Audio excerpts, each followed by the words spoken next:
Here is part one of our spreadsheet basics assignment. Part one will cover making the sheet in Drive using Classroom, a little bit about the parts of a spreadsheet, what a spreadsheet's for, and just setting up the spreadsheet. So we need to go to Classroom, go to our class, not English. You'll need to go to the spreadsheet basics assignment, click on the big link. You're going to need to create a spreadsheet. And this will, as long as you go through this step in Classroom of making the spreadsheet, it will automatically create the sheet with the right title, and it will automatically share it with me. You'll just need to turn it in once you've finished. So going to the actual spreadsheet to get started here.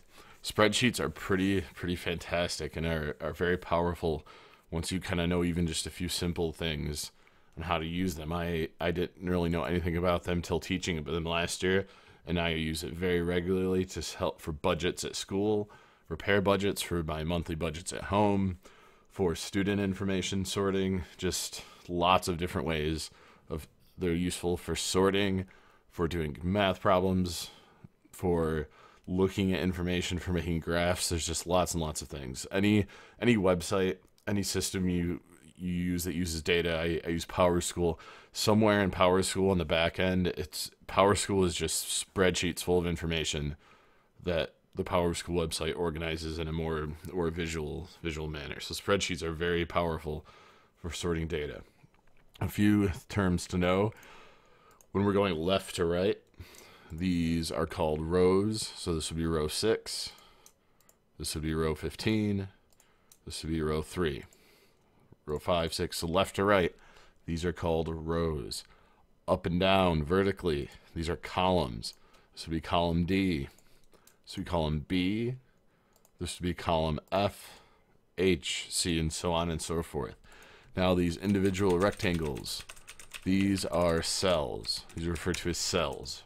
So if I would say cell F8, this would be cell F8. B7, cell B7. So we say the column and then the row.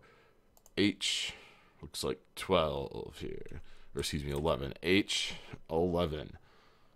So know that, so rows, columns, these are individual cells. Now for this assignment, we're going to use some labeling and we're going to fill in some information. We need in cell A1, we're going to label this column as lesson.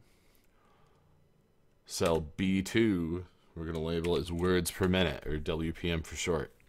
What I'm going to need you to do is you're going to go through starting here, and this is going to be lesson 1, 2, 3, 4, lesson 5, 6, 7, 8, 9, and 10, so on and so forth, all the way through lesson 30. We're going to sort and graph our information up to lesson 30. And once you've finished with that, because that's the lesson number, the typing club lesson number, you're going to go to typing club and you're going to check out your adjusted word per minute, your word per minute score from each lesson. And I'm just going to make some stuff up, and you're going to type lesson 1, lesson 2, lesson 3, and you're going to type your words per minute all the way up to lesson 30. Something else to do to make this a little simpler is select any cell here in row 1, go to, where is it? Go to View, Freeze Row, and go and freeze row 1. And what this does is no matter where you scroll, you'll see the heading here up at the top. So freeze, and then fill in the data. Something else that can be handy just visually is select row 1, at least the first two parts of row 1 here. If you hold the shift key down, it lets you select more than one thing at a time. And we're going to change the color, or where is it? The fill color. We're going to change that to just something that's easy to read. Let's say light gray. And that just helps you know that these are the headings, not the data. So fill in all of your information here, which I'm going to pause here and do that. Again, so label lessons here 1 through 30. Add your words per minute. Now what we're going to do is we're going to find our average words per minute for lessons 1 through 30. This is where spreadsheets get pretty powerful. In Google Sheets, we have these built-in functions, which are just going to be mathematical equations. So some, is going to be adding average, as you can imagine, finds the average.